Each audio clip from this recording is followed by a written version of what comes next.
Assalamualaikum warahmatullahi wabarakatuh. Alhamdulillahirrabbilalamin. Wassalatu ala asrofil anbiya wal mursalin wa ala alihi washabihi ajma'in. Amma ba'du. Pertama-tama marilah kita panjatkan puji dan syukur kehadirat Allah Subhanahu wa taala yang telah memberikan rahmat dan karunia-Nya sehingga kita dapat berkumpul di sini dalam keadaan yang sehat walafiat. Tak lupa sholawat serta salam kita curah limpahkan kepada junjungan kita Nabi Muhammad SAW.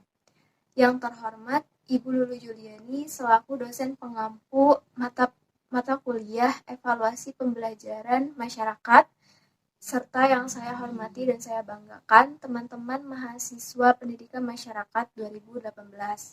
Alhamdulillah pada kesempatan kali ini saya dan teman-teman saya dari kelompok 2 akan mempresentasikan tentang pentingnya evaluasi pembelajaran di PAUD dan formal.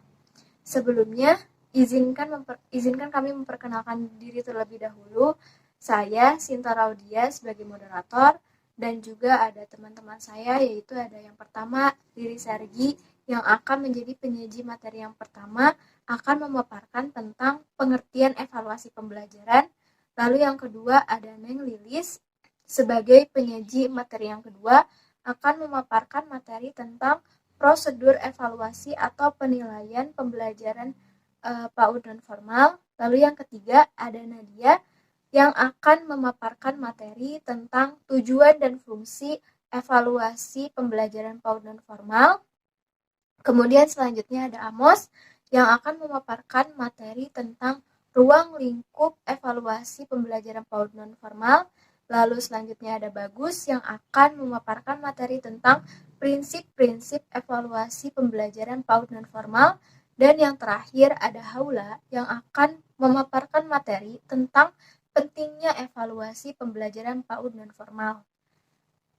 Selanjutnya, untuk mengefektifkan waktu, langsung saja kepada sesi pemaparan materi yang akan dipaparkan oleh penyaji-penyaji materi. Kepadanya dipersilahkan. Evaluasi pembelajaran merupakan proses untuk menentukan nilai belajar dan pembelajaran yang dilaksanakan dengan melalui kegiatan penilaian dan pengukuran pembelajaran. Dalam sistem pembelajaran, evaluasi tersebut sebagai salah satu komponen terpenting dan tahap yang harus ditempuh oleh seorang pendidik dalam mengetahui keaktifan pembelajaran. Nah, lalu dari hasil yang diperoleh dari evaluasi tersebut sebagai umpan balik bagi pendidik dalam memperbaiki dan menyempurnakan program dan kegiatan pembelajaran. Terima kasih. Materi yang selanjutnya yaitu prosedur evaluasi atau penilaian PAUD non formal. Yang pertama ada merumuskan kegiatan. Seorang pendidik harus bisa menggambarkan kegiatan apa yang akan dilaksanakan dalam program pembelajaran. Misalnya, membuat satuan kegiatan harian atau SKH dan satuan kegiatan mingguan atau SKM. Nah, dengan itu kemampuan apa yang akan dimiliki peserta didik akan tergambar setelah pembelajaran itu dilaksanakan. Yang kedua ada menentukan alat yang akan digunakan dalam penilaian. Alat yang akan digunakan dalam penilaian bisa dibuat oleh pendidik atau bisa menggunakan alat yang sudah ada, misalnya menggunakan checklist untuk tes kemampuan. Dan yang terakhir ada menentukan kriteria penilaian. Jadi seorang pendidik harus bisa menentukan kriteria penilaian atau sebagai patokan bagi keberhasilan peserta didik.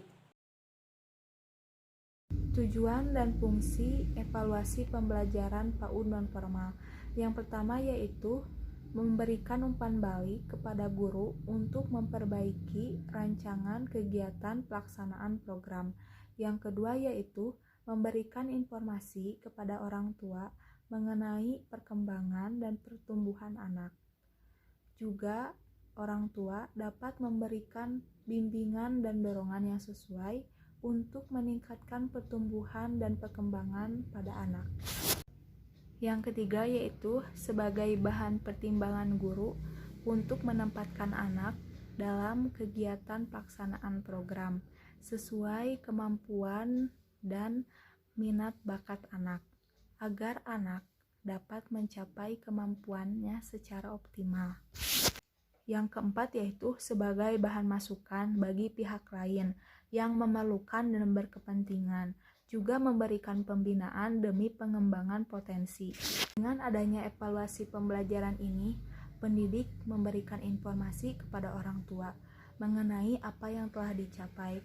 Juga pendidik dan orang tua bisa memberikan bimbingan dan dorongan sesuai kemampuan, minat, dan bakat anak, sehingga anak akan mencapai tujuannya. Ruang lingkup dari evaluasi pembelajaran anak usia dini mencakup evaluasi proses dari hasil pembelajaran yang dilakukan oleh pendidik, di mana berguna untuk menilai keterlaksanaan rencana pembelajaran yang sudah dilaksanakan dengan membandingkan antara rencana awal dengan hasil dari pembelajaran.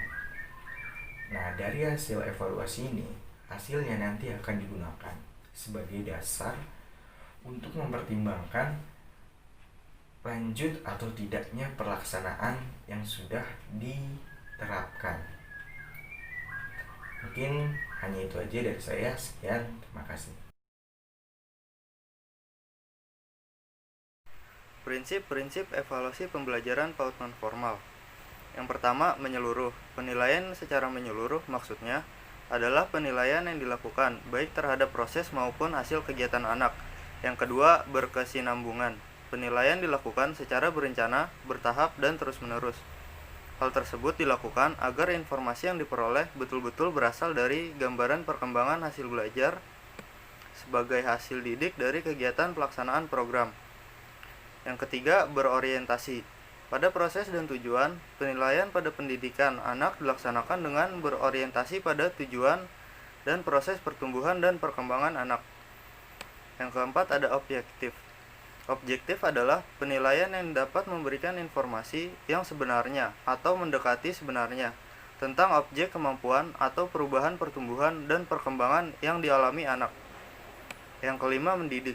Hasil penilaian harus dapat membina, mendorong timbulnya keinginan anak untuk meningkatkan pertumbuhan dan perkembangannya. Yang selanjutnya, kebermaknaan. Hasil penilaian harus memiliki makna bagi orang tua, anak didik, dan pihak lain yang berkepentingan dengan pertumbuhan dan perkembangan anak. Yang terakhir, kesesuaian. Penilaian menunjukkan kesesuaian antara hasil atau nilai yang diperoleh anak dengan apa yang dilakukan atau diajarkan oleh guru. Untuk materi yang terakhir yaitu pentingnya evaluasi dalam pembelajaran PAUD non-formal. Nah, evaluasi ini sangat diperlukan dalam kegiatan pembelajaran. Mengapa? Karena dengan adanya evaluasi dapat membantu beberapa pihak yang terlibat. Yang pertama itu untuk orang tua. Nah, dengan adanya evaluasi, orang tua dapat menentukan langkah atau upaya dalam membantu pertumbuhan dan perkembangan anak. Dan untuk guru, dengan adanya evaluasi ini, mereka dapat merancang kegiatan pembelajaran untuk pertemuan selanjutnya, dan untuk anaknya sendiri adalah mereka menjadi punya motivasi atau dorongan untuk mengembangkan dirinya lebih baik lagi. Terima kasih kepada seluruh penyaji materi yang telah memaparkan materinya. Selanjutnya saya akan memberikan kesimpulan dari presentasi kali ini, yaitu bisa disimpulkan bahwa evaluasi pembelajaran adalah proses untuk menentukan nilai belajar dan pembelajaran yang dilaksanakan dengan melalui kegiatan penilaian atau pengukuran belajar dan pembelajaran. Evaluasi dalam pembelajaran PAUD ini sebagai proses pengumpulan dan pengolahan informasi untuk menentukan tingkat pencapaian perkembangan anak dan mengambil keputusan, pengakuan, atau ketetapan tentang kondisi kemampuan anak. Evaluasi ini juga berguna bagi semua pihak yang terlibat dalam membantu pertumbuhan dan perkembangan anak, khususnya orang tua, pendidik, dan anak sendiri. Selain itu, evaluasi ini juga sangat diperlukan apalagi dalam proses kegiatan pembelajaran. Sekian presentasi dari kelompok 2. Mohon maaf apabila masih banyak kesalahan dan masih banyak kekurangan. Terima kasih atas perhatian dan partisipasinya. Semoga semua materi yang telah disampaikan dapat berguna dan bermanfaat bagi kita semua. Terima kasih. Wabillahi taufiq wal hidayah. Wassalamualaikum warahmatullahi wabarakatuh.